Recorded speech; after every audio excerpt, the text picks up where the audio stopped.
Fantasy Six-Pack Hour with your hosts, Joe Bond and AJ Applegarth.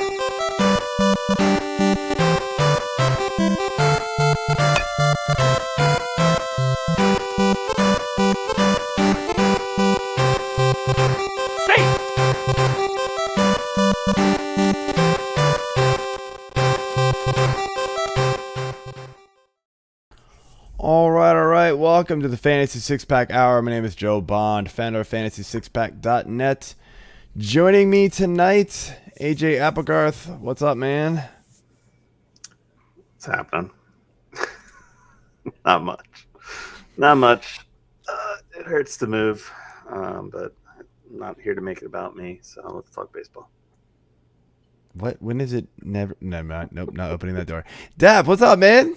It's never how's not it about going? me.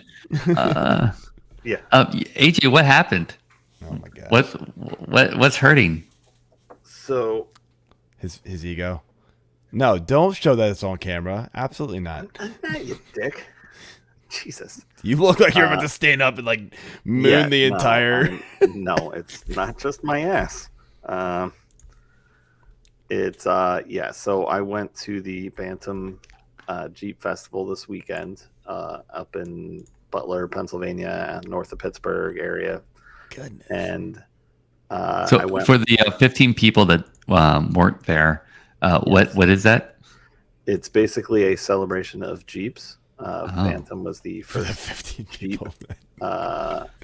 made, and there was lots of war, like World War II, World War I Jeeps,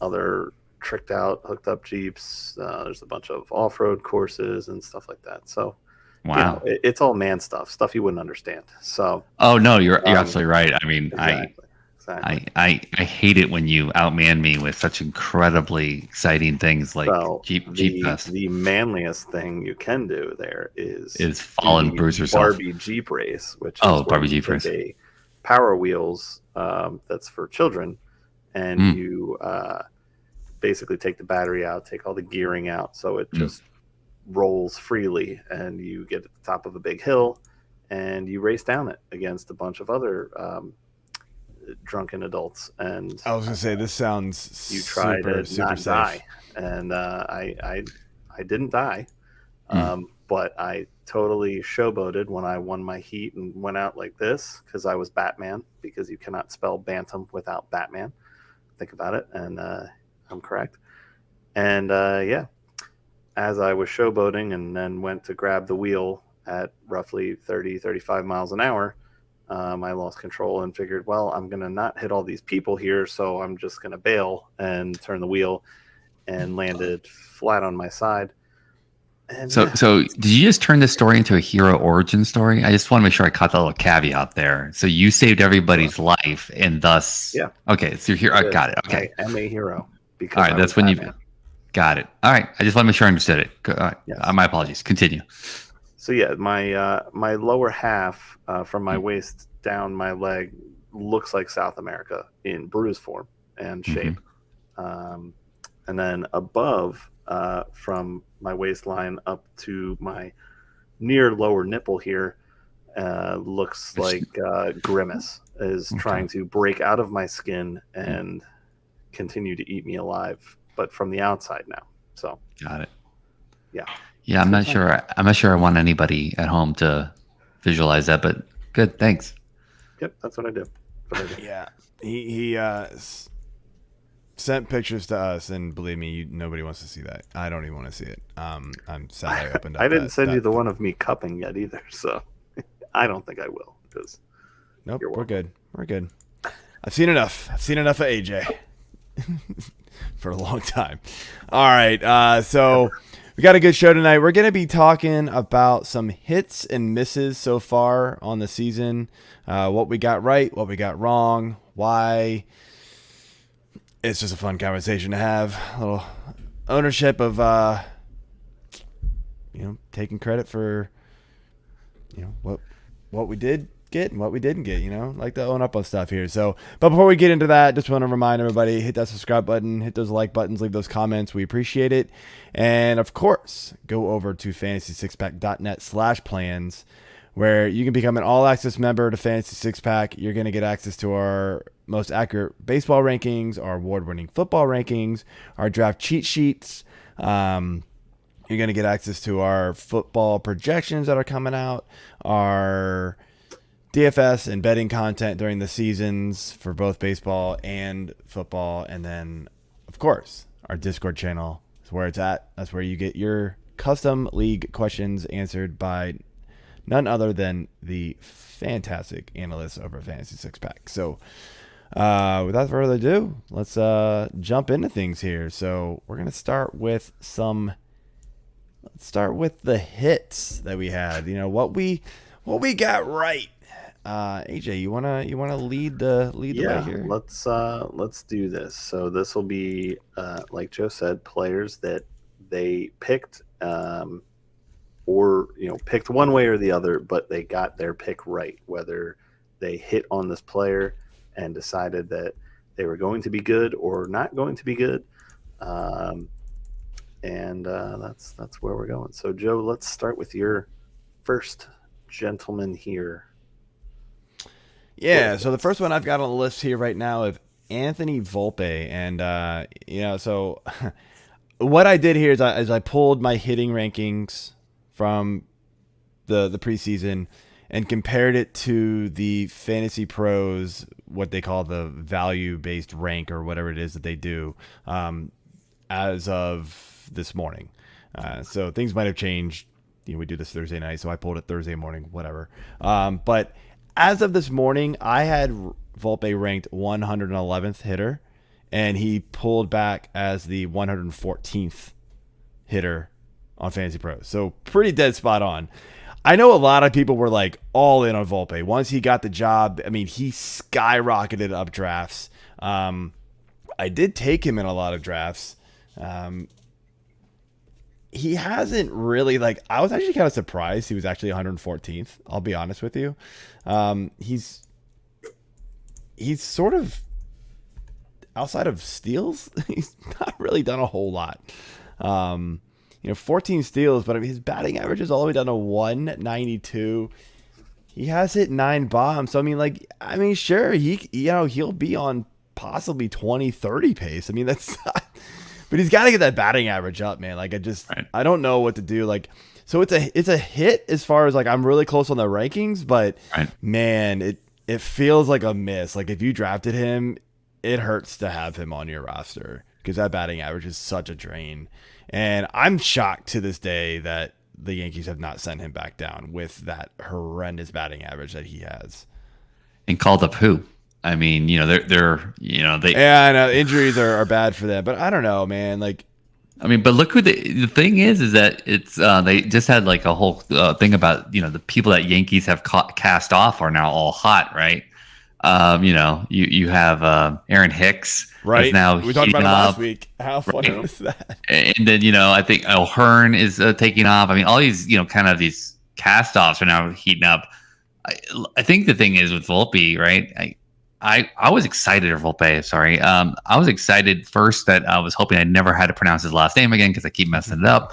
But I was excited. I got him, past the 6th round in 2 of my drafts. I wasn't going to pay above. I wasn't going to pay above that, and I was like, "God, this is a steal." I mean, he's going to have some ups and downs, but like you said, I mean, other than these steals, which let's be honest, you can pretty much pick up steals all you want right now. Yeah.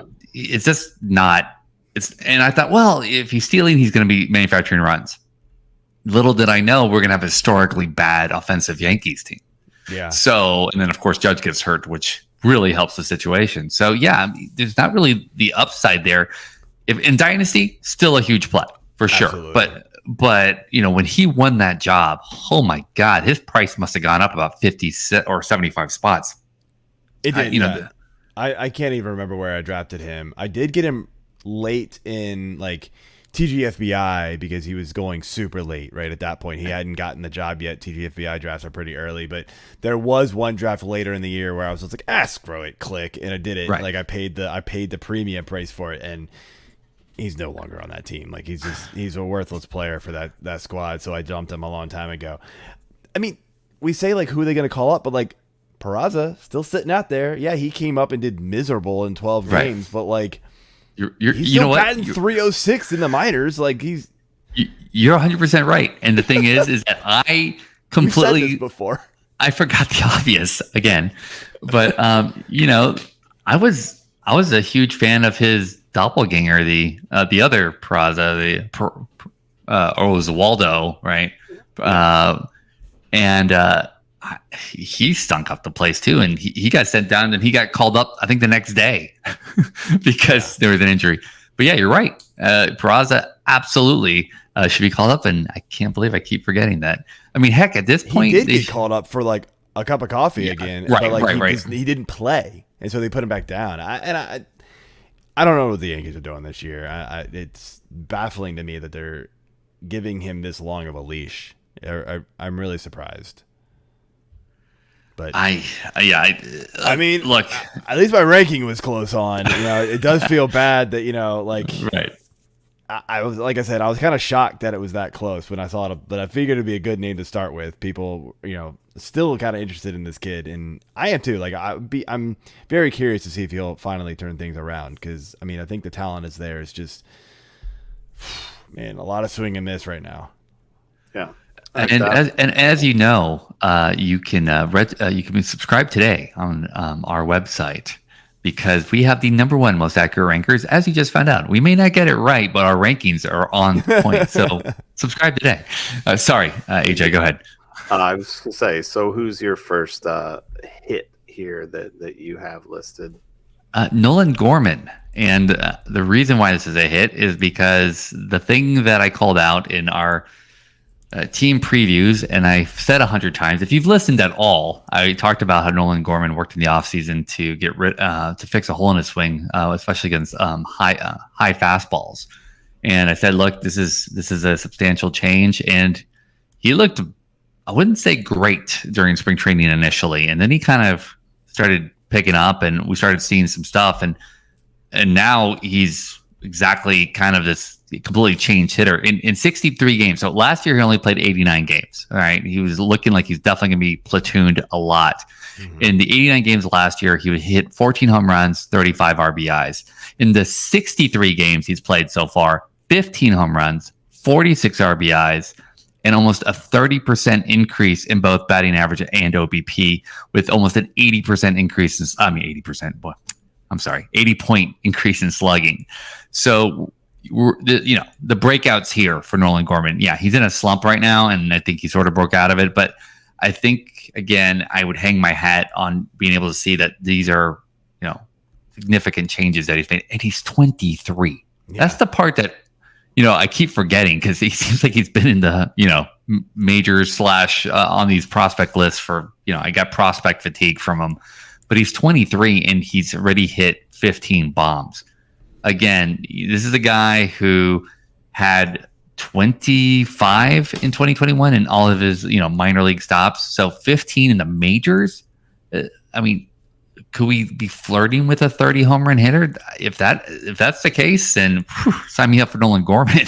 Yeah. Especially in St. Louis. We're going to talk about St. Louis here again, but this Nolan Gorman piece, I definitely will hang my hat on. Yeah, I mean, slump is right. I mean, a 150 batting average in June right now, not good. I'm riding out because my second base position is horrible, and I picked him up, and I'm like, I keep looking at the waiver, like, is there just somebody I can pick up to plug in for now until he kind of gets out of it? But there's not, so I'm just like, okay, Gorman's it. Let's hope he breaks out of it soon. I think he will. I mean, I don't know. Maybe pitchers have caught up and like figured out the hole in his swing now, and but he can just professional hitter got to figure out what they have figured out and just kind of play the going game. Back and forth. Yep. But yeah, I mean, I've always thought he was a talented hitter. He just had to put it all together, and he did early on. So I'm hoping that'll really work for him. It's funny, you say it's a hit for you, like. I was way off in the ranking. And I think I'm not alone, right? I mean, I don't think anybody ranked him anywhere close to where he is now. Like, I had him in the 200s as far as hitter rank. Wow. His VBR on Fantasy Pros is 34th. So, wow, massive. See, that would have been a fun game, because if you would have asked me what his ranking was even now, I would have said like 90s. Yeah, and maybe in the 105s, and 34th. That's nuts. Considering that's up to date with his slump. I pulled it this morning. Wow, considering how bad he's been this month, that just tells you where he was last month. Yeah, probably absolutely crazy. So. All right, Joe, who you got as your next hit? My next hit here is it's Bobby Witt, and I had him as the 20th ranked hitter on the board. He's right now 21, and I know still a good hitter, right? Still, you're fine, like 20, 21, whatever. The reason why I wanted to call this out is there were people drafting him in the first round, and I went, hell no. There was a reason for it. His contact skills were not there. And yes, I get why you would draft him in the first round. He's a potential 30-30 guy, right? And that's massive, right? But you were getting a 30-30 guy on a bad offense. So runs and RBI might not be where you want them. Like, you're hoping for 80. He may not get there. Let's be real. He may not even get the 30 home runs now, right? But his batting average is not where you want it to be for a first round draft pick. Right. Like, that's the key. If you wanted a 30-30 player with a mediocre batting average, why not take Cedric Mullins in the first round? He's got a better batting average than Bobby Witt, and he's already done 30-30 once. He's probably not going to be on pace to get it this year. He's hurt now. He wasn't on pace before, but like, he's the same profile-ish type of player. I get it. Witt's younger, so you think he's going to make a jump, and like, the ceiling's there. And I get it. He's an immense talent. I wasn't buying into the first round hype. I know position eligibility played a big role in that too. I steered clear of it. And, people were taking him like 7th, 8th, and a lot of, I saw him maybe go as late as like 10, 11. Very rarely did I see him slip into the second round. And I was out on that. And I believe we said that in the position preview. It's been a while. I think that was late February we talked about that, but that sounds familiar. I think I remember saying that I was not in on the ADP for Bobby Witt for the exact same reasons that I'm saying now, and they're all kind of coming true. Well, I wanted Bobby Witt stocks. I'm not gonna lie. I heard what you had said in the preseason. I wanted just some shares of Bobby Witt because he just seemed like an exciting guy. What Corbin Carroll is today, I expected Bobby Witt to be, equal to, right? And they were just kind of diverging big time this season. But yeah, I'm not gonna lie. I reached for Bobby Witt in two different drafts just because I wanted some Witt shares, and I am not happy considering the price I paid. I didn't pay first round for him, but definitely I can only imagine the people that I saw drafting him in top 7, top 6. I mean, he was going up high. Oh, I mean, NFBC ADP for him was insane, and I guarantee the teams that have him are not doing very well. The teams that drafted him in the first round on the NFBC, like the draft champions and stuff like that, like. They're not doing well. No, because you've got to hit with that first. It's sad to say, but it's almost like taking Julio Rodriguez in the first round at this point. That was not a good pick either. Or a Sandy Alcantara. I don't think he was a first round pick, but he might have been. Anyway, coincidence maybe. All right, so moving on. What's your next guy you got here? So it's a Pablo Lopez. What initially started as me trolling one of our league mates in one of our leagues that traded us Pablo Lopez. I definitely saw a lot of areas of improvement, right? He had a really off season, really off season, not a off season, last year in Miami, where he only had everything with him is very symmetrical. You know, he had a 10 Ks per nine the year before, and then he was down to 8. But his walks were still in the exact same place, and you know his K rate was down as well. But again, his control was right there. Mm-hmm. So there was a lot of areas, again, looking at velocity and barrels and hard hit rates and all those types of things. His hard hit rate just ballooned last year. So I really thought moving to a better ballpark and a weaker division, right? That was going to be the other key. I saw great things happening for Pablo Lopez, and so far he's delivered. As long as you don't look at a per game basis, because per game he's a mess. If you look at his overall stats as if you're a non-Pablo owner, man, those 10.78 Ks per nine, awesome. 2.45 walks is almost in line with last year. Exit velocity, that people are hitting off of them, the barrel rate, all those things are great, but good God, he's a roller coaster ride. He's had a lot of blow up games, and you're like, what the hell? But they're killing his ERA. He's in the 4.25 range. His expected ERA is like, I had it pulled up here. Where is it? His expected ERA is 3.16. Yep. He's pitching far better than he's just getting hit hard. When he gets hit, it's a bad game. Like, that's all there is to it. I mean, just to give our people that aren't pulling this up right away, right? The last 5 starts, just giving you some earned runs, right? It's 3, 1, 6, 4, 2, right? 5, and then just 1, 2, no big deal. That's 6, 5 again. Yeah. And these are truncated innings pitched. So, but the thing that's saving them is the strikeouts. Unlike somebody we'll be talking about here in a minute, 9, 6 strikeouts, 5 strikeouts, 6. Everything's kind of above board except for this 1 4 strikeout kind of anomaly there in the middle. The strikeouts are definitely helping, which if you're not going to help me with the ERA, just don't blow it up too bad.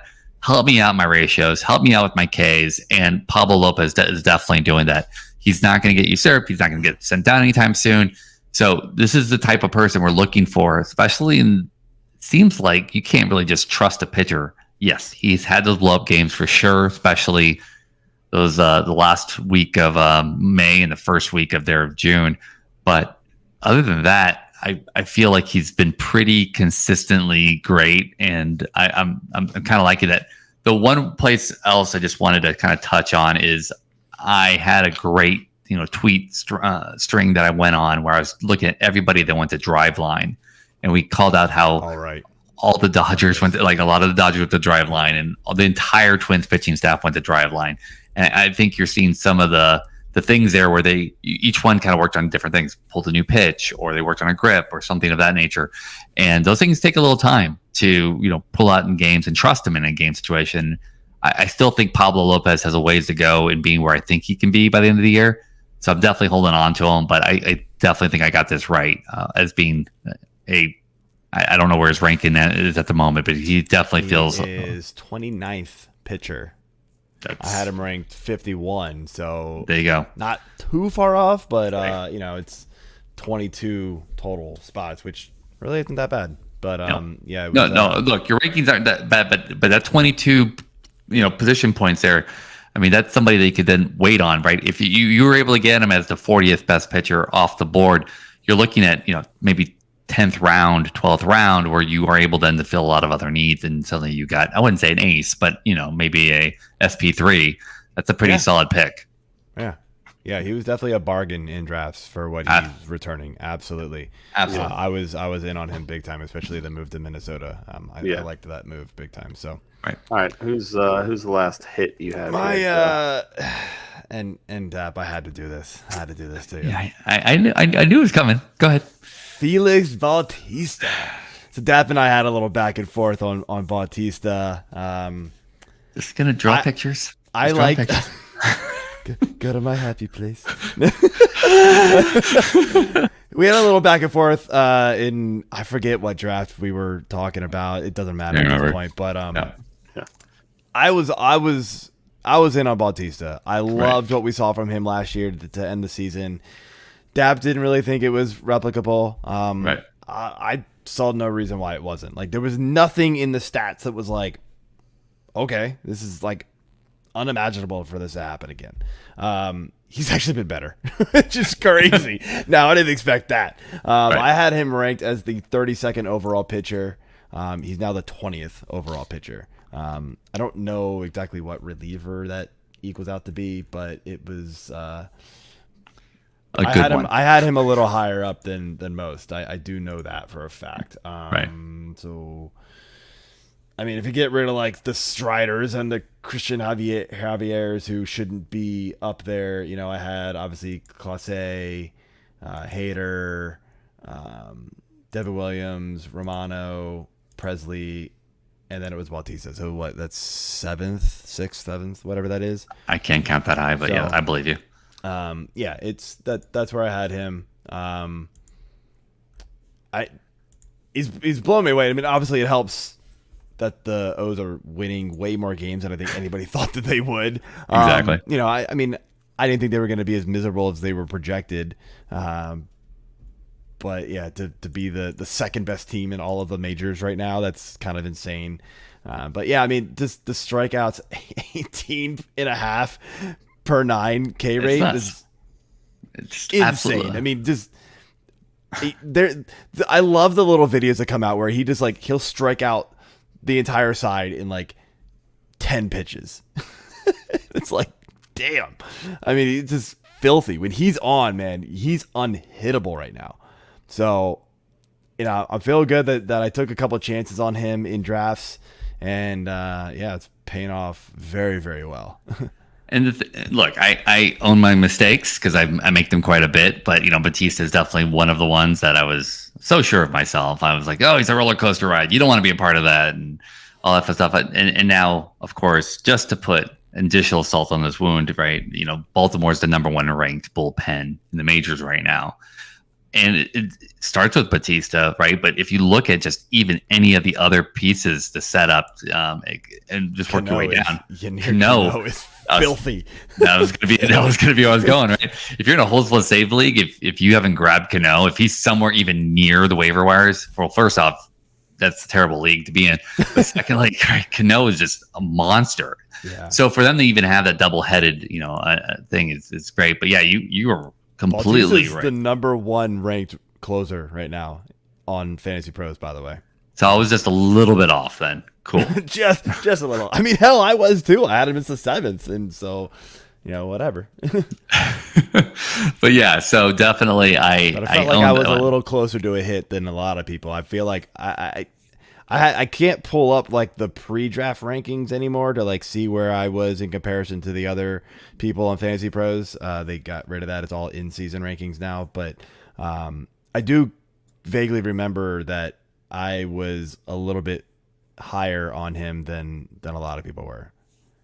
So and the thing is that the Athletic put a great article out about how the bullpen for the Orioles became bullies, and I think you just look at that mindset, and they're just going up there and they're like, hey, we're gonna just beat you down.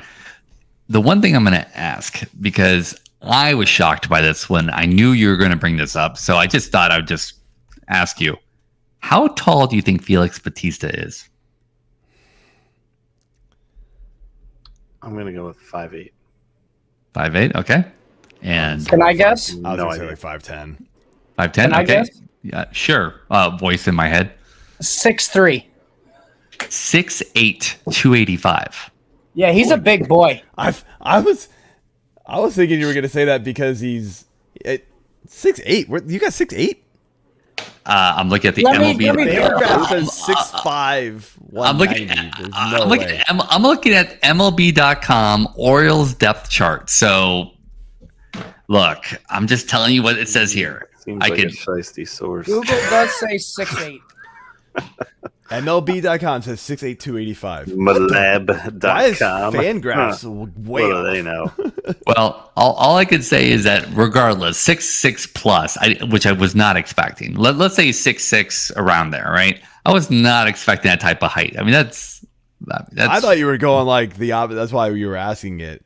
No, again, if you would have asked me, I would have said 5'10", 5'11", just whatever, right? I had no concept of him being tall, and I was like 6'8". That's ridiculous. But where does Fangraphs get 6'5" from? Did he grow since the last time they? Who grows like in the middle 20s? Throwing the ball, he's just stretching his whole body out. There you go. Yes, it's something that we're going to talk about with our, the physical inch at a time. All right, let's get your last guy. Yeah. So definitely. And I again purposely did this one as well. When we were highlighting some teams, you put him down. I had to put Bautista down. Oh, of course. This was me getting back at you. Well, the thing was, this was kind of a team get, because we were talking about people that we were going to avoid, and you said, hey, Josh Hader, I think is, kind of being overly punished for last year. A lot of things going on, and then we found that snippet, during the show that his wife had a very kind of touch and go pregnancy with his son that caused a lot, him to leave the team and then come back. And of course, anytime you have that kind of scare, your brain is nowhere near that situation. His stats were hurting before then, but then again, it only became public, about 2 months later, that once the stats started dropping down. I mean, how could anybody focus with that? So once we saw that, and once we, of course, as we're just talking about in general, people being oversold, that's where we definitely felt Josh Hader was going to be in a good place. Yeah. And then also looking kind of the defense behind him and all those other kind of metrics that he had for him. And all he's done is deliver. Are the Brewers hurting? No, they look like they're doing pretty well as well. But Josh Hader's definitely returned in that top echelon, non-Orioles closers ranking closers. And again, if most drafts that I saw him in, he was going maybe top 6, 7 closers, maybe a little bit later. I don't see how, if the draft happened today, he would go outside the top 3. He was still kind of going in a lot of the drafts that I was doing. He was still going in like the top 4. I would say it was definitely like Class A, but I wasn't. So like early on in the discussions, I was like, no, I don't want Hader at that price. No, right. I'm out. And then you found all that stuff and convinced me. I was like, fine, if I'm gonna if I'm gonna go in early on a closer, I guess fine. Then I'll take, because he was the one of the elite that was dropping a little further than the rest, and so I was like, fine, I'll take my chance on him. Now I will say his walk rate's a little higher still, so there is some worry. His left on base percentage is really high, but it's all better than last year. So 100%. We'll take that for sure, and he looks like a lot more of his old self than he did at times last year, there was a pretty bad stretch. Now that I mean, last year he faced 78 batters total, right? He's already faced 103 this year, so we have enough to go on to see how we are with the 2 different seasons, and we're looking. Sorry, that's with San Diego. That wasn't all for the whole year, right? But just with the San Diego piece, right? He had a 7.3 ERA with San Diego, and he's 1.3 right now. So he seems to have figured that out, and he already has more strikeouts than he did last year as well, 37 to 22. His ERA plus, this is stupid, 302. That's just crazy. Nuts. Considering 100's like average, but yeah, Josh Hader's back, and he's 29 years old, so I still think he got a couple of years there of some haters. The one thing that he's got to be happy though is his agent. I mean, you were looking at an offseason where like maybe they could sign him for like a 3-year $20 million deal or 3-year $30 million deal. Yeah, he's not going to be anywhere near that in the offseason. So yeah. If you're his agent, you're very happy right now. Yeah, exactly. All right. Well, since I'm not cool enough to be involved in rankings and all that fun stuff, I'll just throw a couple of quick names out here for some guys that I liked or disliked and felt like I hit on. One was Mr. Jacob deGrom. I think we were all in cahoots on that one, that we were passing on him this year and letting somebody else fall on that grenade. Yep. And as we've seen right now and talked about recently, he is yet again injured and is now dealing with Tommy John again. So this is looking like what we're thinking, maybe 25 for his return if he comes back. Yeah, it's gonna be a rough return for him at the age that he's at now. Yeah, we talked about it's that a a couple shame. weeks ago. I mean, definitely a talented pitcher, and I did enjoy watching him pitch, even though he was a stupid mutt for most of his career. He was electric when he was on and when he was healthy. So good. It's a shame, but I feel like that was an easy one. Little curveball there. And one of the other guys that I really liked was Randy Arozarena. He was kind of crawling up in ADP towards the drafts and whatnot, but I was able to get him at a discount in a couple of leagues, so I was pretty stoked about that. And I mean, he's paid off so far, so can't really complain too much about what he's put up. A 286 average, 408 OBP, 44 ribbies, 12 homers, 9 steals, and 42 runs so far on the season. Do you want to take a guess at what Fantasy Pros has him ranked at right now? What Anybody? They have him ranked at? Yeah, their VBR ranking of him. I don't know, 5. That? I'm gonna go 2. AJ's spot on. 5. Wow. All right. Wow. Yeah, I had him ranked 28th. So, I mean, I liked him, but I don't think I liked him any more, than anybody else. It felt like I kind of had him right where I think he was going in most drafts, and so it was right there. Yeah. Like I said, his teammate Franco's 7. Yeah. Could probably just filter by Tampa to see like all of the top 10 here. I'm just kind of curious now that I'm thinking about this. So this is 20. I guess this is just qualified guys. I don't know because they mix it. They mix and match a bunch of players, so there's not enough qualified guys apparently. But right. Yeah, it's and then it's 3 dudes at the top 20. That's crazy. Yeah, this is the Franco breakout year. I mean, without a doubt, this is him healthy. Absolutely. And then I will say the last guy I have here is where was it? Oh, Hunter Green was a guy that I definitely liked coming in. I feel like it's kind of a hit and a miss because he hasn't been great, but he's really turned it on as of late. So I'm glad I kind of rode the storm out with him. The problem with him is that he plays for Cincinnati, who is a terrible baseball team. What? And a terrible ballpark. Yes. But whoa, sir. Do you mean terrible ballpark like visually or hitting? For pitchers, it's a pitchers. Oh, okay. For pitchers, it is a terrible ballpark. Yes. Yeah, I couldn't believe we pulled that up in one of our shows that it's actually ranked worse than Colorado right now. That's just nuts because of the humidor. Sorry, AJ, didn't mean to interrupt. Go ahead, buddy. No, you're fine. But yeah, so his starts early in the season were again not very helpful to my teams, but. In my points league, he does only have 1 negative output on the season, and surprisingly, that was at Colorado, where he put up a -2. But other than that, he's had positive points, so I guess I'll take that. Take it, run with it, build a bank. Exactly. So, all right, well, let's jump into some misses here, some strikes, some swings and misses. Mrs. Robinson. I don't know.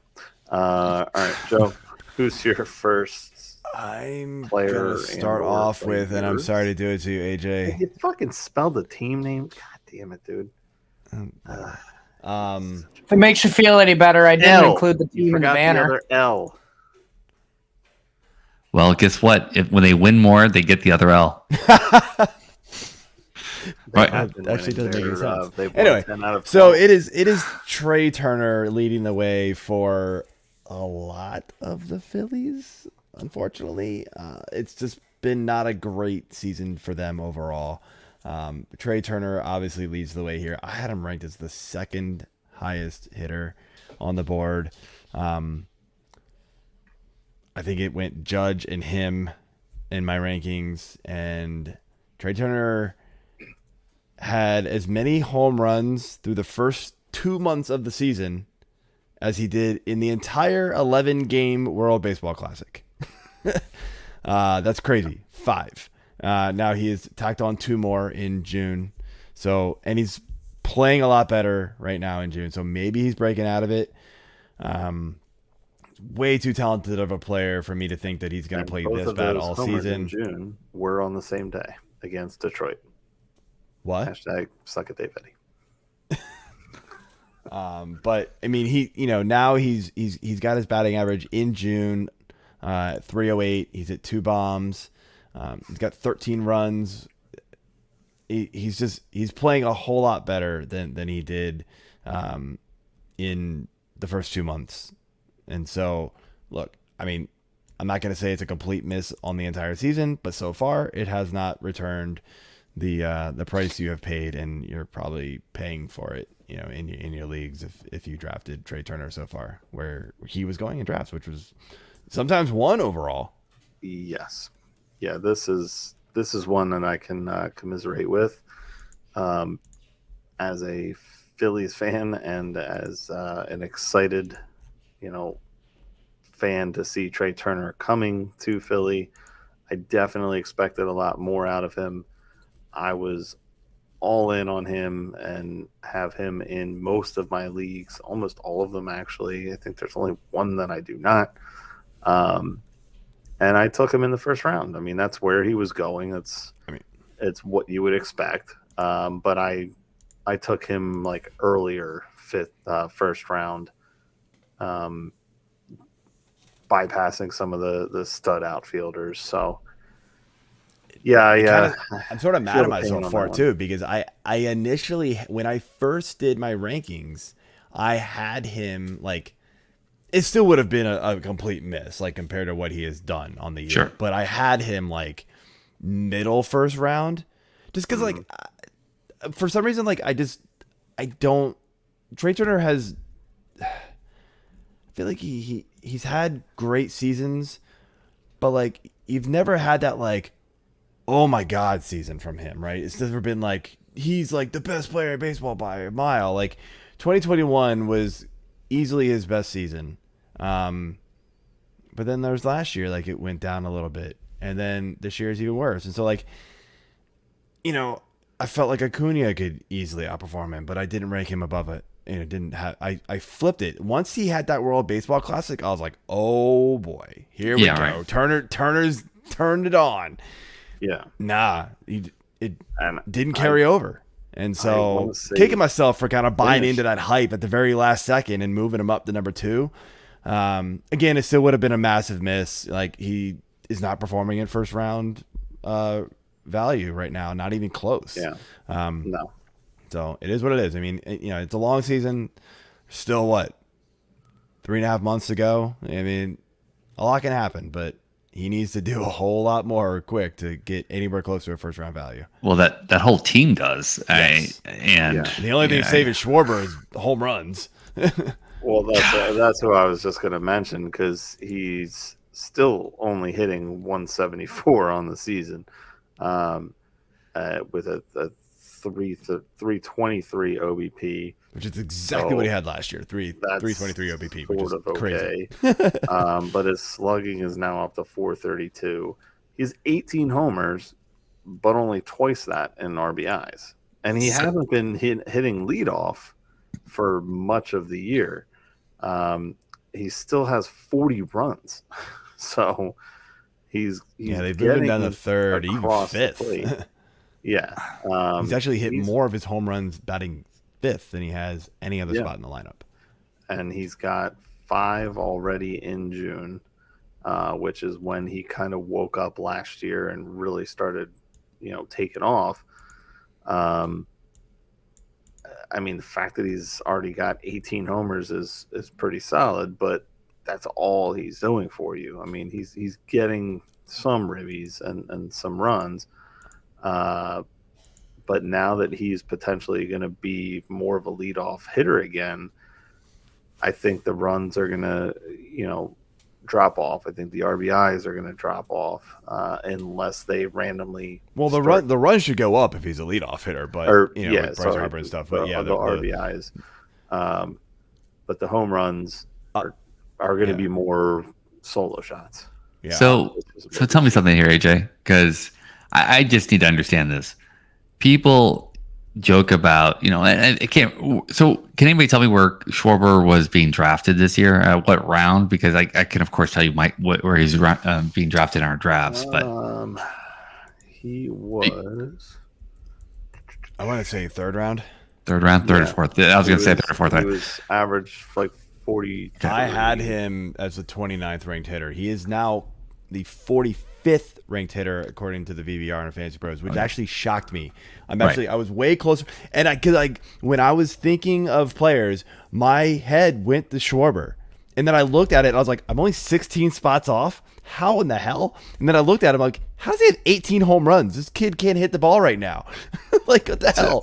When he does, that's what he does. Apparently that's all he can do is hit home runs. So whatever. Let me ask you if you guys can name the obvious mystery hitter I'm about to name, okay? In 100 less at-bats, this mystery hitter has the same number of doubles, 7 less home runs, 10 less RBIs, and 10 points more batting average, and almost the exact same except for 1 point on base percentage.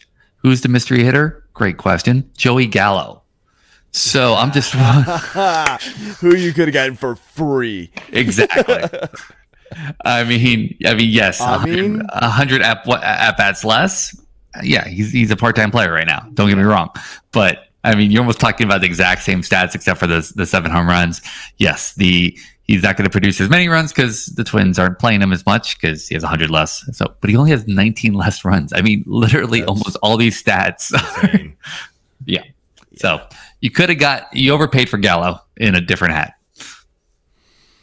Sorry. Yeah. I was never touching Schwarber. All right.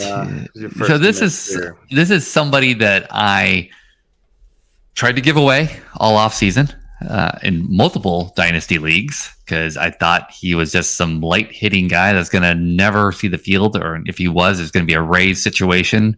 Taylor Walls just came out hot's not even a word. What he was doing to start off the season, it was just nuts. I don't understand how he wasn't not just drug tested, but they should have checked his bat and like x-rayed it, give it to NASA, double check everything. There was something that happened at the beginning of the season that was just crazy to me. And then I'm like, man, I really missed with Taylor Walls. I was like, if you get him for free or don't draft him, just pick him up because he's great that he has like 4 position eligibility. You look at his StatCast page, and it's almost all blue. It's Smurf, right? Like average exit velocity is like 24th percentile, max exit velocity 16th percentile, expected batting average 2 percentile, 2, expected slugging 5. Just so you know, the higher the number, the better, right? I mean, chase rate, he doesn't chase, great. Sprint speed, okay, 77, great. And he takes a walk, typical Rays. But everything is blue here, yet somehow he was just the start this season. I mean, I picked him up in almost all my leagues when he was on the waiver wire. And I was so off. I don't know if he's going to be anything like this in the next couple months. But to start the season, I would say easily he was a top 50 player, which I wouldn't have expected him to be in the top 200. What's his ranking? 62. Wow, it's close. He's so still close. 62nd. even though, and you're talking he had a hot start, Yeah. May was not kind to him. Yeah. June has been even worse. May, he had a 191 batting average. He did still hit 3 bombs. He did start stealing a lot more bases in May, which helped. He stole 10 bases, but now he's a .098 batting average in June. No home runs, only 1 steal. He's turning back into a pumpkin, man. Yeah. I think the shine has worn off. Unfortunately. Okay, for him. but here's the thing. Even if you take that productive month that he had in end of March, April, that entire April, I wouldn't have expected any of his stats to even equal any of that stuff. No projections. I didn't even rank him. He was not even ranked. Not even close. It just was like should he have been? I mean, it's like, so just so we understand how crazy it was, April, right? Just his April, he was a 306, 403 OBP. Here it comes, 581 slugging. Yeah, one of the lightest hitters just ever, and he had 4 home runs, 10 RBIs, 9 walks. He was an all-star. In his previous 2 seasons was 304 and 285 and 296. Right. Yeah, that was his X slugging. I was trying to give him a little too much credit there.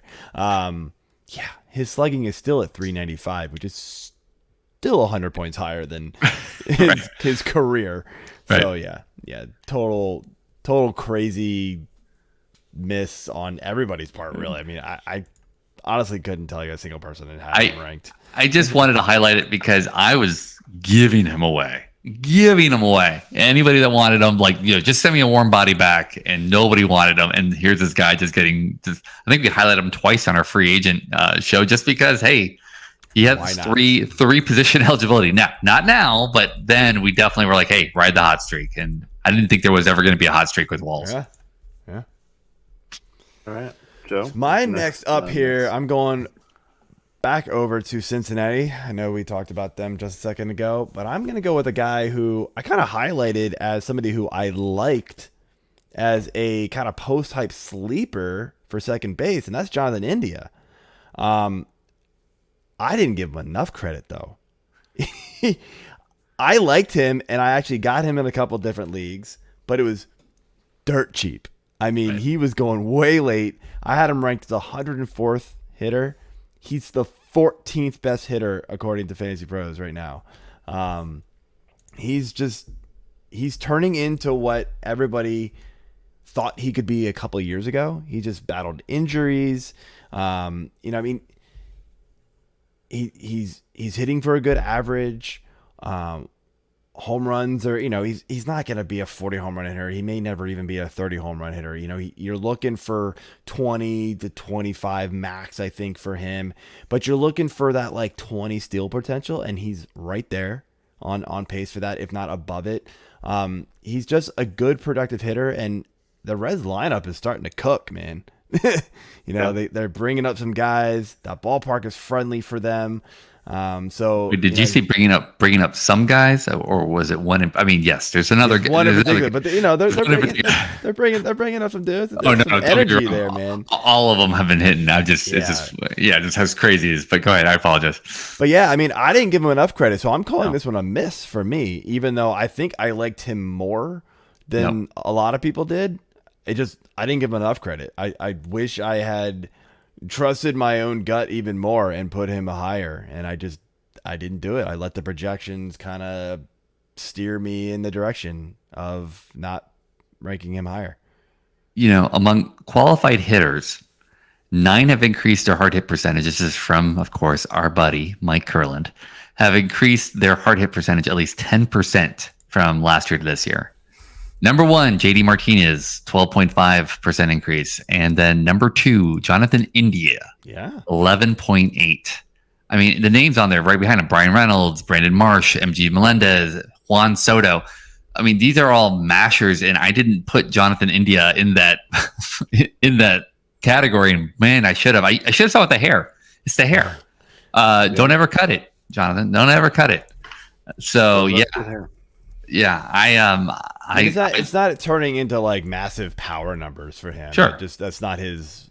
No, that's not going to be who he is. But no, he's hitting the ball well, and he's doing what works for him, and it's going to lead. To me, it's going to be an easy 2020 season for him at this point, with a pretty solid batting average, and he's well on pace for 100 runs if the team keeps up, hitting the ball like they are. So, I mean, I think the biggest thing we should take away from Mr. India is that his name is Jonathan India, and if there's nothing of that name that screams greatness compared to the likes of Robert California and or Tony Montana, that's it's just people you don't want to mess with. Okay, you want them on your side, you want them in your corner. All right, you run with it, you go with it. And Matt McClain, like you're talking about the call-ups, I don't want to sell him short as well, but having him hit with India right there, going back to back. I was just trying to. McClain is also, if you ever watch Die Hard, is also a great name as well. Yeah. Yes, as everybody knows, he saved Christmas. So he's a big fan of Nakatomi Plaza. Yeah, Well, it's not where I was going with it, but yes, I know. But I was going to go with Annie Lennox, Walking on Broken Glass. But yeah, good pull with the one that everybody knows, The Tower. Oh wow. Okay, I'm sorry. Did you want to pull any other 80s references of singers that nobody's listening to? No. Okay. Not right now. I will later in the show though. Okay, from one team that wears red to another team that wears red. My other big miss here was the Cardinals team in general. I mean, from the team preview to constantly hyping up, hey, trust the Cardinals, system, and if it's a pitcher, I want it to have a Cardinals pitcher. They've been atrocious, and the thing is, starts with the thing that I thought they were going to have. It's the Cardinals, right? It has to be the pitching. They've been terrible. It's not even like, let's talk about different things. Miles Mikolas, who signed a 2-year, $40 million extension. I think his ERA is somewhere in like 3,500. Steven Matz, like another person, these are not players that you were drafting as your SP1 or your SP2, but you're drafting for a solid drafting SP. Steven Matz as your SP1. You might as well be back in the 80s. I think that's when he was first coming up and was hyped. Yes, him and Huey Lewis in the news. Yep. But you definitely. What happened to the news? I mean, well, if you ever watched American Psycho, you would know. I mean, then there you go. Then you know that there's a great scene where he talks about how they broke up. Can Steven, we reference things from this century? Sorry, the millennials talking. I know what you're talking about, but God, there are younger people than me that probably watch us. But the thing is that again, these are people that I was drafting as maybe my SP4, SP5. Jordan Montgomery is another great example. Right. And he's been like up here, down here, up here, like all over the place. It's just. And you're thinking even when they had blowups. It didn't matter because the offense was going to pick them up, right? They're going to win enough games that it was going to offset any ERA challenges that they had. And their ERAs over 4.5 is not going to get it done. The ERAs over 5 is definitely not going to get done. And then on top of that, not winning anything, it's just they should almost all be on your waiver wires. It's just awful. So the whole team almost just. I don't know. There's going to be some trades or something's going to happen here. I mean, Jordan Walker up and down, doesn't get us excited either. I don't know. The whole team's a mess. Tyler O'Neill's been a train wreck. Yep. Tommy Edman not living up. The Contreras deal not good. I mean, they can't even play him at catcher half the time because he's just been bad back there. Goldschmidt and Arenado are basically returning value. But it's not what you expect from them still. Like, it doesn't feel like it. Gorman's obviously returned immense value. Like, we've already brought him up. But, that's one guy who's actually outperforming what he was being drafted. Everybody else is worse. Does he pitch though? Maybe Nolan Gorman pitches. I would have to disagree with you on the Goldschmidt thing. Hitting 288. He's got 11 homers, 31 ribbies, 7 steals, and 44 runs. He's still playing pretty damn well. Yeah. I mean, he's kind of the bright spot there. And Arenado, decent. I feel like first base may have been the weaker position. So maybe more people were reaching on Goldie. But depending on your league setup, I still feel like he was like a second, third round, maybe. Yeah, but I mean, you're looking back at Goldschmidt for the last couple of years, man. Your 30 home run, he's not on pace for that his even right now. draft ADP was 21. So yeah, so at 21, you're expecting a 40 home run hitter. When you draft a first baseman that high, you're expecting the massive power numbers from him, and he's on pace for maybe 25, 27 right now. He's not returning the value that you were hoping, especially with the lower batting average down at 288. The RBI numbers are drastically low. I mean, you're AJ year season, so but if your point's well taken though. I mean, he's having a good season. It's just not. I think both of you guys are valid here, right? He's having a good season, but he's not having the season that we're expecting, right? Like that's what my point was, right?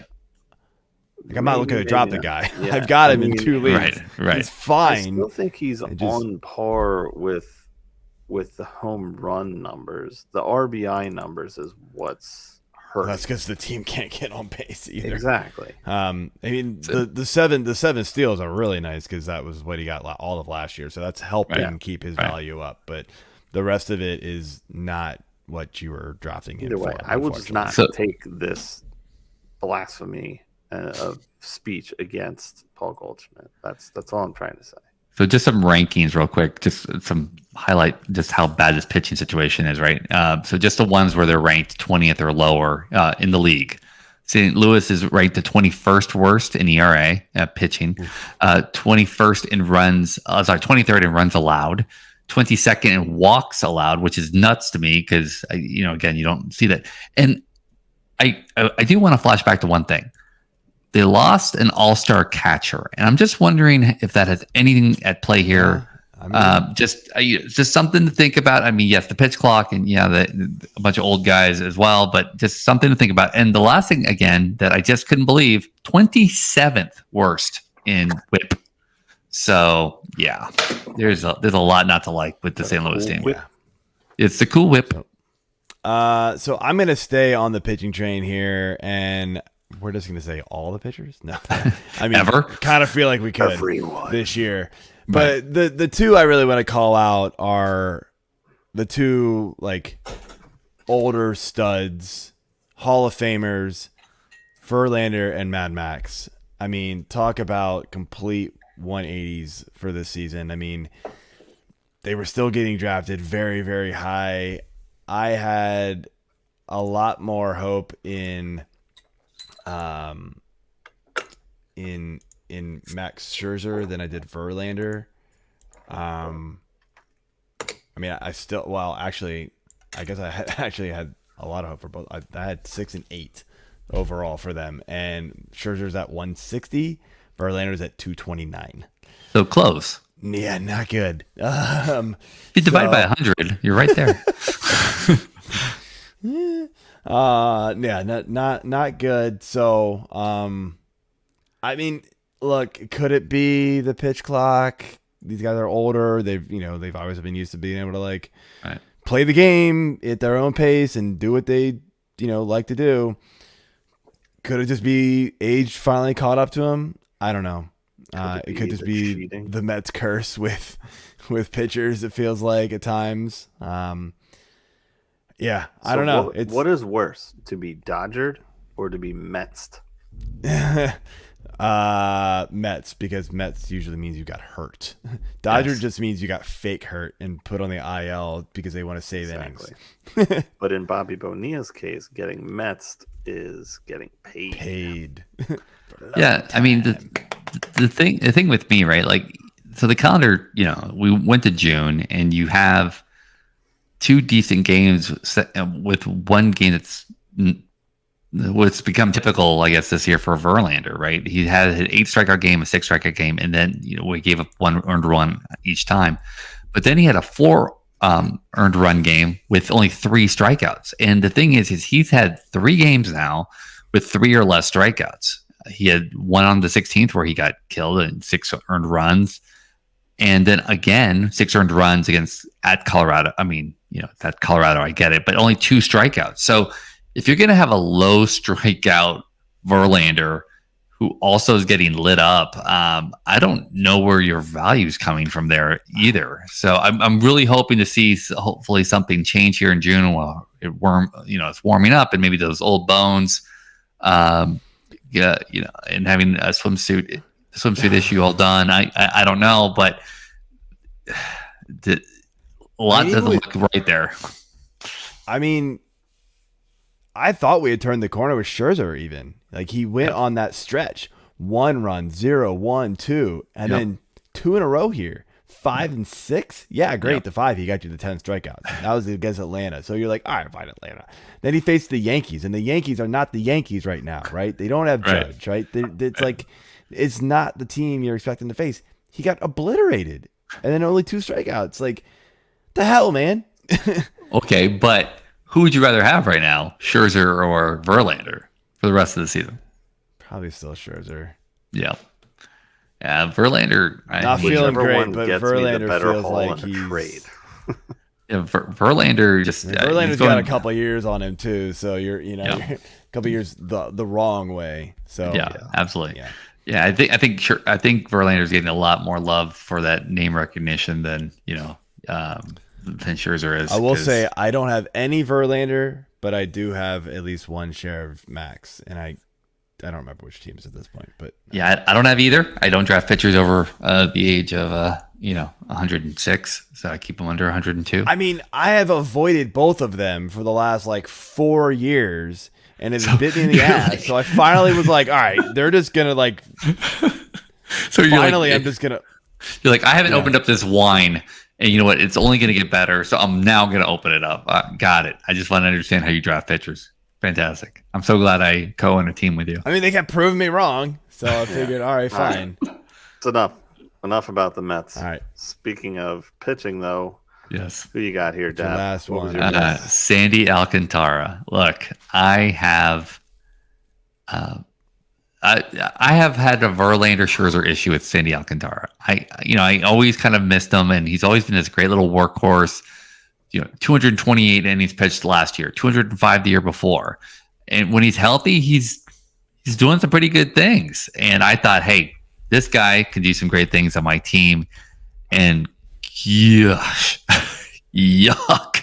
I don't even know where to begin with this. This is just. I mean, his overall numbers, right? He's almost at 3 walks per 9. His K per 9 is under 8. He's never been a huge strikeout pitcher, but I thought he was 26th season. I thought, we saw some things. I just saw SP2 value here. I saw SP3, SP2 value late that you could pick up, they wouldn't have to spend too much draft capital. And he's just been. But you're not starting him. I don't know how you could start him unless you just absolutely need just strikeouts and nothing else. He's been awful, and I was way off on him completely. So I wasn't the lowest on him, but I know I was lower on him than the consensus. So the consensus had him at SP6, or actually pitcher 6. Okay. I had him at pitcher 11. So that means I wasn't getting him anywhere, and I didn't. And the reason why I didn't is because it wasn't because I didn't think he was a solid pitcher. Ratios were good and stuff like that. But if I'm paying top dollar for a pitcher, I want a guy who doesn't need 200 plus innings to get me hopefully 200 strikeouts. Right. He needed 220 innings last year to get you 207 strikeouts. Right. I want a guy I was willing to go snatch Strider later than Alcantara was going. I think Strider finally jumped him. Like Strider finally got a little bit like momentum near the very end of the draft season. It felt like, Yep. But like it didn't start that way. Alcantara was always like top 4, top 5, and then things started shifting really late.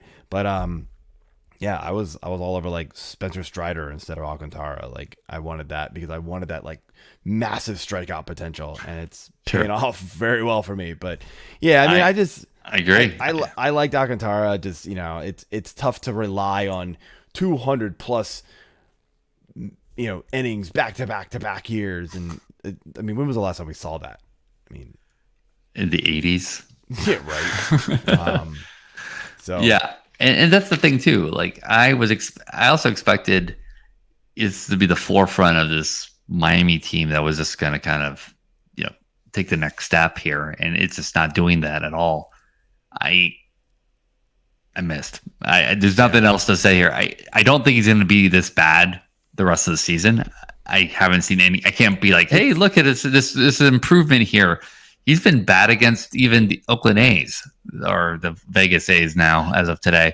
But nothing is showing me that he's going to get better though. That's the problem. I know he was five earned runs with 7 strikeouts, and then when he did win against the White Sox, who have been just awful, right? He gave a 1 earned run, but then he had 4 strikeouts. So it's like, make up your mind.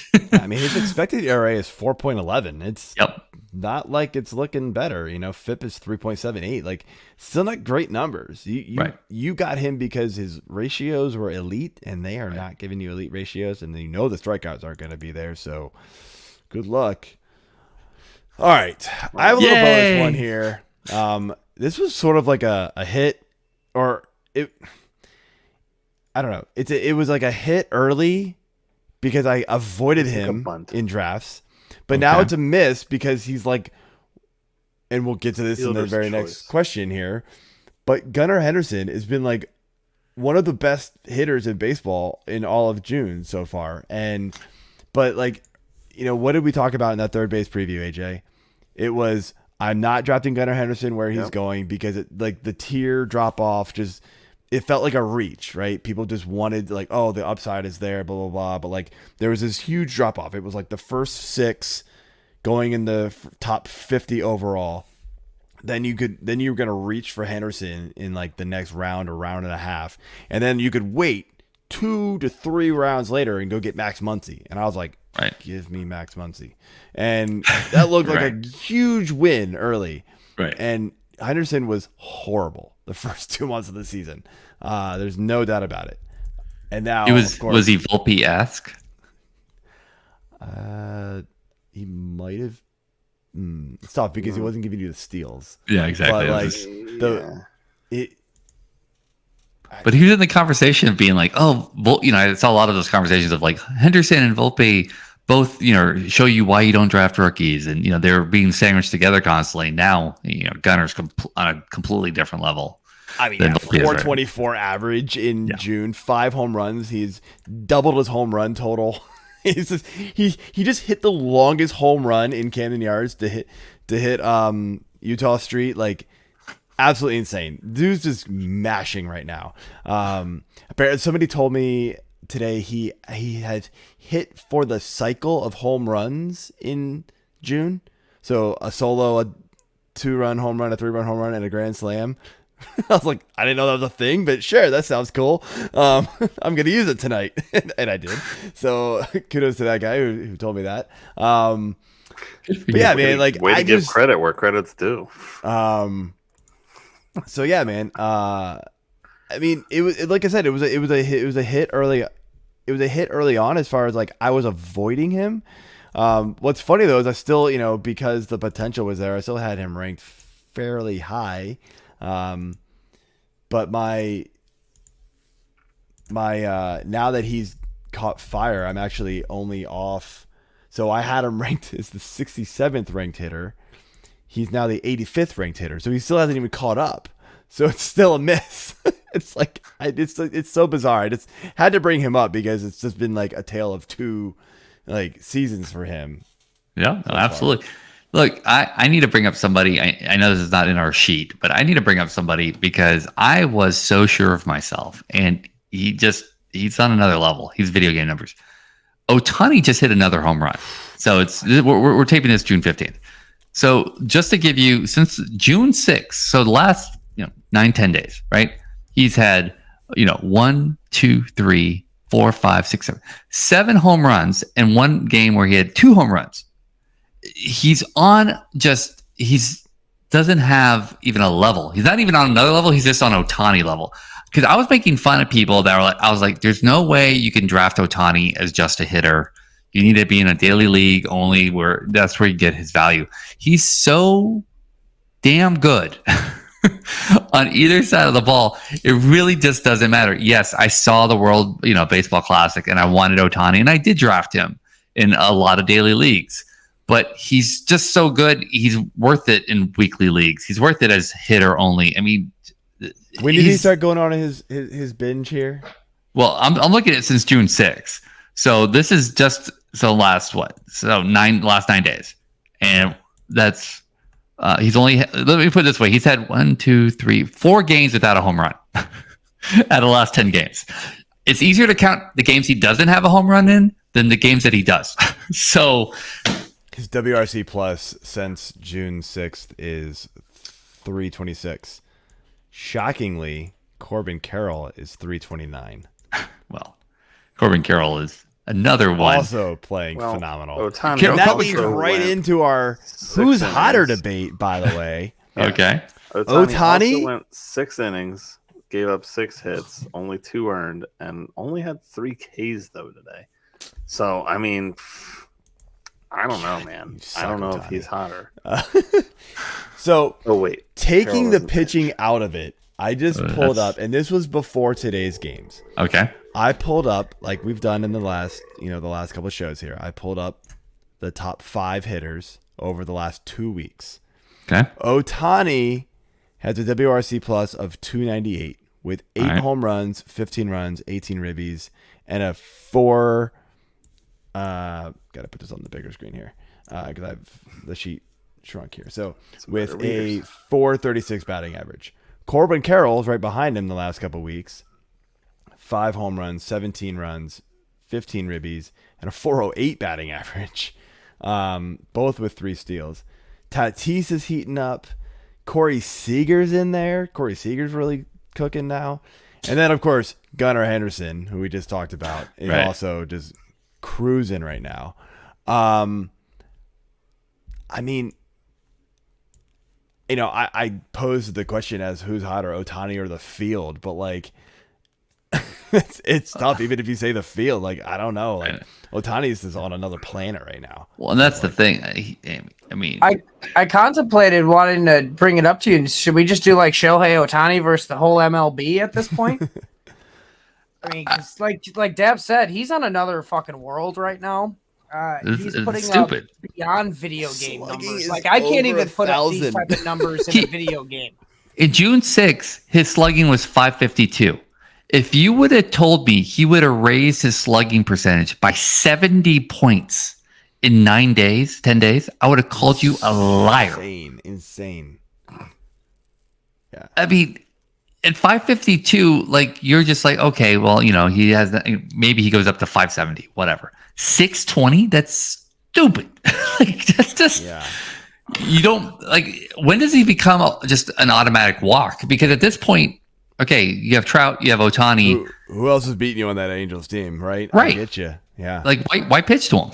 And give him the Barry Bonds treatment almost. I look, I want to see him hit. Mickey Moniak. Right. I mean, like, going down that road, that's not happening. But, yeah. Moniak did have a good game today. Oh God. What's has Joe Adele done anything? I haven't even looked. Has he actually been called up? Oh yeah, he was.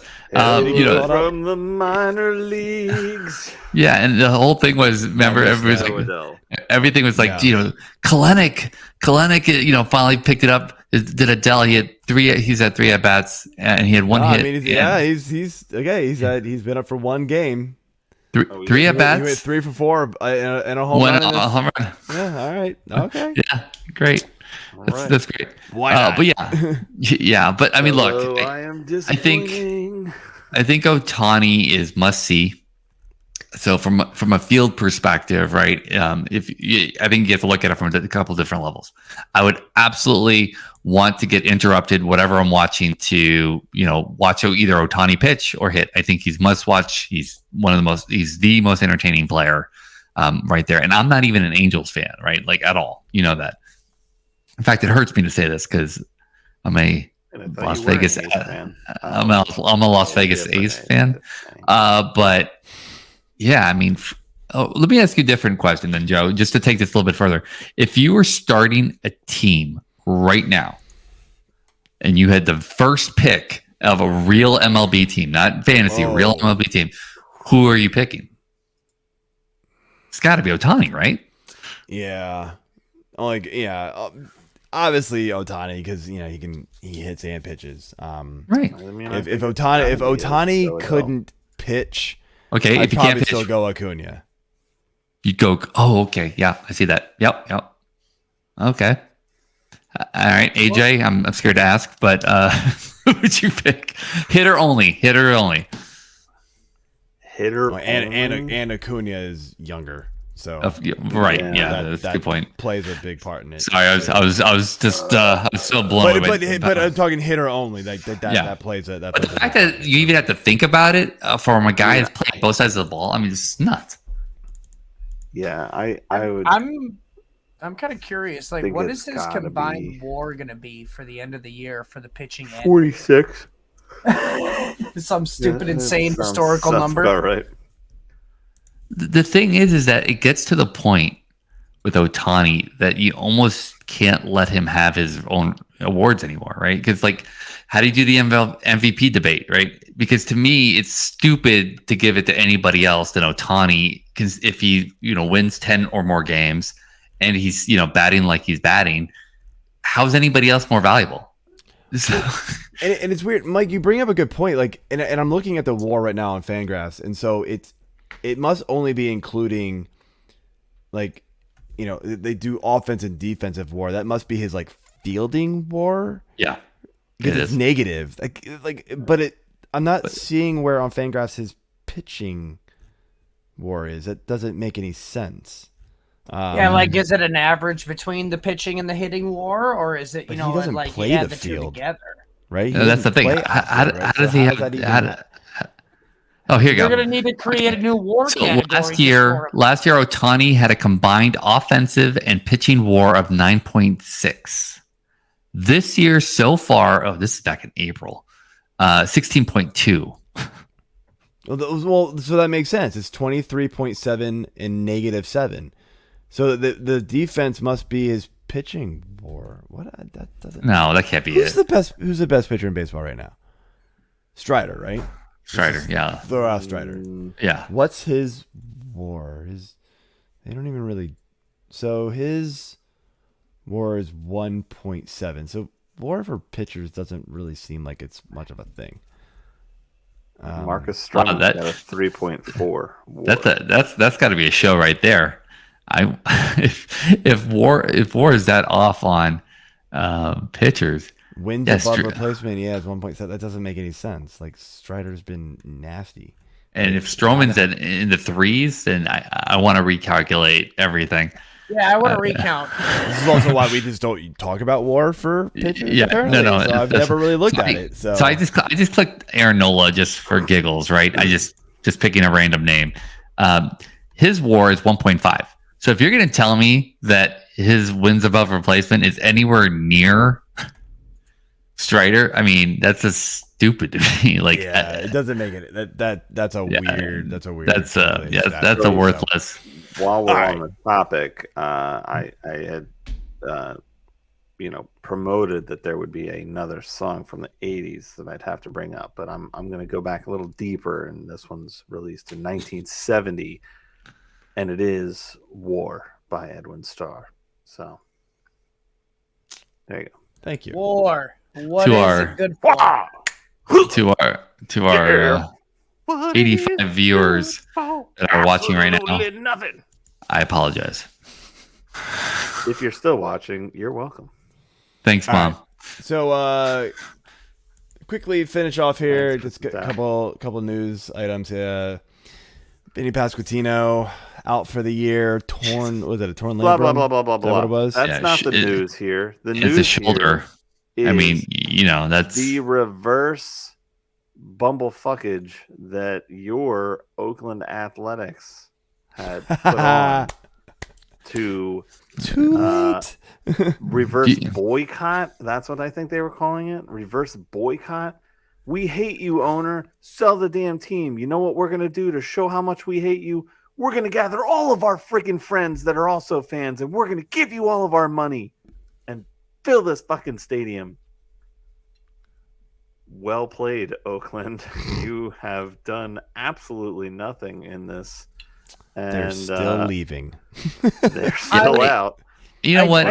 I have to be honest. I have to be honest with you, though, right? I mean, as an Oakland A's fan, I'm kind of glad they did that, though. They basically said, "Hey, we could have come out at any time if you would have given us Invested something and invested in just showing even a little bit of modicum of love for this team."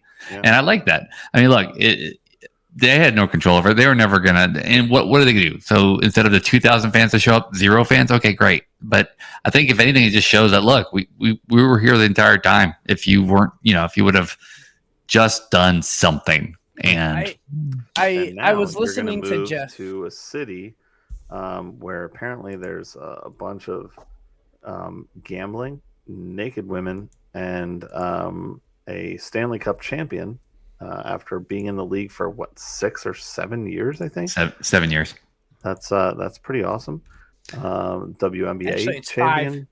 So No, the 5. I thought this Is is it only 7. 5? Because I think the it is. owner of the Knights said they were going to win a cup in 6, and they won it in 5, I believe it was, or it was the 6th year. Interesting, but they made it in their first year or something. Yeah, Yeah, they they did. made it That was lost. when they lost to the Caps. Okay. no, I mean, the Golden Knights were founded in March 1st, 2017. So 6th year then. 6th year. Got it in 6. So I said 7. I just want to let you know. Yeah, So- that's so. 2024 is right around Well, the yeah, corner. but the years with the hockey, they're weird. Oh my God. Oh, But hey, I am one of coming to your those- defense, Dap. One of I was those. listening to Jeff Passan about the all reverse of our boycott. games are in a single calendar year sports. You know what? I want to start doing around the horn. Ask where the host can just hit the mute button on various people and just go ahead there, Mike. The voice in my head. Go ahead. We can do that. So, Mike, what are you saying? You're listening to Jeff Passan, my boy. Yeah, Jeff Passan, hey, big baseball enthusiast. He's well known. He basically stated, with the Athletics, this was saying that, hey, the fans were not the problem here. It was the owner. Right. Just like Right. what Dap was saying. If we, like you said, if they invested in the team, we would have came out. We would have sold, given you 27,000 people in the stands. Yeah. But you did nothing for the team, and as soon as the owner, went out and broke the news about the move, even getting the approval to look to move, Right. he went on a fire sale and just sold all the talent. So, I mean, they put out just bad product and expected the fans to pay for it. So I understand the reverse boycott, just basically stating, like you said, hey, Oakland is not the problem here. It's Right. the owners. Yeah. And look, Fisher, has been terrible since he got the team, and he got his wish, and Major League Baseball, helped push him along as well as they can. It just shows you that if the league is behind you on whatever your decision is, they'll figure out a way to get it done quick. And, the league wanted the move to happen. And, Is a money draw. hey, big money from a draw. business perspective, I totally get it. Right. Yeah. But, in that stadium, God, Oakland Coliseum is not the best, No. But I will not forget being there in person when Oakland won their 20th game in a row. I mean, that stadium was rocking, and they posted some video clips as well. Just before the whole boycott that they did. Were you really there for that? Yeah, the 20th game. Yep, I was there. That's awesome, dude. Yeah, and the funny thing is, I bought the tickets 2 months in advance because I just happened to be in a business trip. And it just so happened to coincide that was the 20th game in a row, and it was my gosh, that's nuts so cool. because when I got in the seat, it was still top of the first, and if if you haven't watched Moneyball or whatever, they were getting killed, smashed, right? And so everybody was like, "Oh well, there it goes." And the magic that happened out of that whole thing, the stadium was just on edge. It was amazing. It was just such a fun place to be in, an atmosphere. That's cool. That's a cool story, man. Yeah, I will definitely always miss kind of. I'm sure you've got that ticket framed somewhere. I do, and I saw Barry Bonds also tie hit number 714, was it, at Oakland Coliseum. Damn, so another random bought the ticket in advance and saw that as well. So super lucky. Wow. So saw both of those. And look, I think it's one of those situations where, you've now ripped out a lot of pro teams from a fan base, right? You ripped out the Golden State Warriors. You've taken away the Raiders. You've taken away the A's. And what are you expecting, right? I'm not even from Oakland area, but I feel bad for them. I feel bad like I would for Seattle when they lost the Sonics. I feel bad like when Montreal lost the Expos. I just feel bad for the franchise. Louis when they lost the Rams. Oh, yep, that too. I mean, and they took them first. I mean, so let's be real. They were on. They stole them back. They gave them back. Anyway, let's finish up here. Vinnie P out for the year. I mean, he wasn't doing anything fantastic anyway. I mean, he was a solid player. Come on, Joe. Be real. The major downside of him being out for the year, we can no longer see the Sasquatch coming out anymore. Yep. But I mean, now they're gonna be sliding in Nick Prado at first. I mean, he's not anything great. I mean, the Royals is a pretty miserable offense, unfortunately. Sal Perez and Bobby Witt are kind of the only two doing anything. Melendez should be doing more. We've talked about this many times. His StatCast page is like bright red, which is a good thing. But he just swings and misses too much. So like the one blue is his K rate. But yeah, I mean, so let's just quickly ask. So if his place. So if you are out there right now, somebody who's owned and this might be a little hint of what we might be talking about in the waiver show coming up. Somebody who's owned in single digits across all the leagues. Ryan O'Hearn is on a heater right now for the Baltimore Orioles. So absolutely, that would be my guy to pick up. Right now, his with 73 at bats, 5 home runs, 19 RBIs, only 19 Ks. I mean, that's somebody who's going to. I mean, he's hitting 286. Yeah, I don't know if he's going to sustain it, but that's definitely somebody that I would go out and pick up. I think if you lost Vinnie P and you were kind of relying on him, you're going to be streaming first base for a little while until you kind of find somebody. Nolan Jones could be out there. He's sort of starting to heat up a little bit. I mean, he plays in Colorado. So